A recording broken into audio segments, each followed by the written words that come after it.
Hello everyone and welcome again to This Month in Science. My name is Nicholas. And I'm Kristen. We have some exciting scientific innovations and discoveries from around the globe in this episode, brought to you by universities, medical centers, and even the New York Times.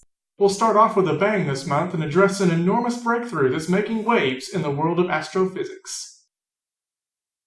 You might have heard about the recent discovery of gravitational waves, picked up by a pair of L-shaped antennas in Washington State, Louisiana, known as LIGO. These waves occurred in the aftermath of two black holes colliding in deep space. They are significant to physicists because it confirms the theories of a universe in which space and time are dynamic and interwoven, able to shrink and stretch. This phenomenon was prophesied in 1915 by Albert Einstein, who used the metaphor of a person rolling on a mattress to describe the effects of gravity on the universe. The people responsible for vindicating his theories are members of the LIGO project team, which is a worldwide group of scientists, as well as a European team known as the Virgo Collaboration.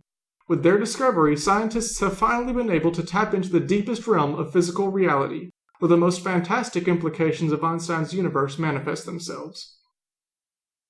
Our next story may not be as well known as the last, but it too promises to be far-reaching and vital to the scientific community. Regenerative medicine scientists at Wake Forest Baptist Medical Center have proven the feasibility of printing living tissue to replace diseased or injured structures in patients. In an article posted in the journal Nature Biotechnology, the scientists claim that they were able to print bone, ear, and muscle structures. When implanted into animals, the structures were able to mature into functional tissue and then develop a blood vessel system.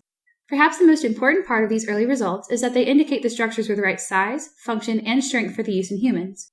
Dr. Anthony Atala, the director of the Wake Forest Institute for Regenerative Medicine and senior author of the study, says that this new organ and tissue printer is an important advancement in the medical researchers' drive to making replacement tissues for patients. The limit to what we can print just keeps getting smaller and smaller.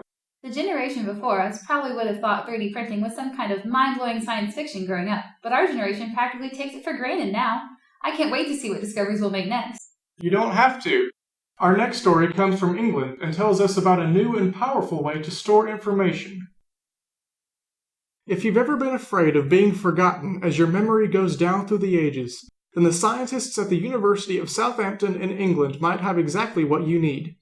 They have developed an eternal 5D data storage through the use of femtosecond laser writing. The storage allows outrageous properties including 360 terabyte per disk data capacity, thermal stability up to 1,000 degrees Celsius, and virtually unlimited lifetime at room temperature. This opens up a new era of eternal data archiving.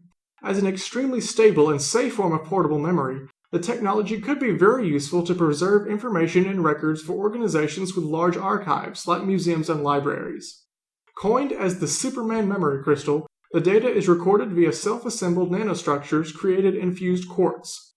The information encoding is seen in 5 dimensions, the size and orientation in addition to the 3-dimensional position of these nanostructures. Have you ever wondered why you're able to naturally explain concepts and tasks that you understood to other people? Or perhaps you've wondered why some people just seem to have an inborn talent for teaching.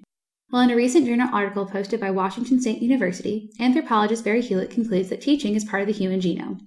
Hewlett noticed 40 years ago in his travels to the Central African Republic that when the Aka pygmies stopped between hunts, parents would give their infants knives, digging sticks, and hatchets. In all his years of observing the people, however, Hewlett never observed an infant accidentally cutting himself.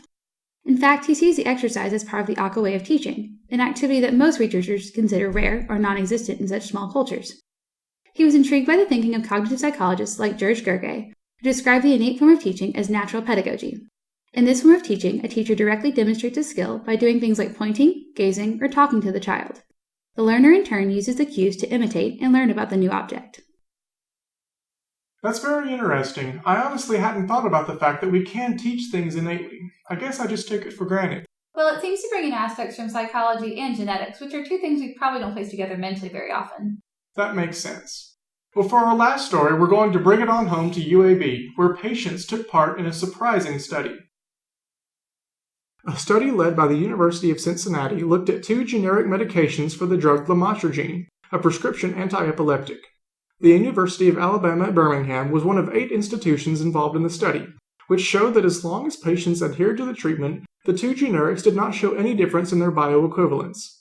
Dr. Michael Privatera, director of the Epilepsy Center at the University of Cincinnati Neuroscience Institute, and the study's lead author, says that the study should give increased confidence to both clinicians and patients that existing regulations are providing generic drugs that can be safely substituted, even in cases where medicine is life-saving. Patients can now feel safe about substituting generics of their anti-epileptic drug without concerns of interactions or undesired effects. The need for effective generics is essential to some patients who need daily medication to treat serious conditions like epilepsy.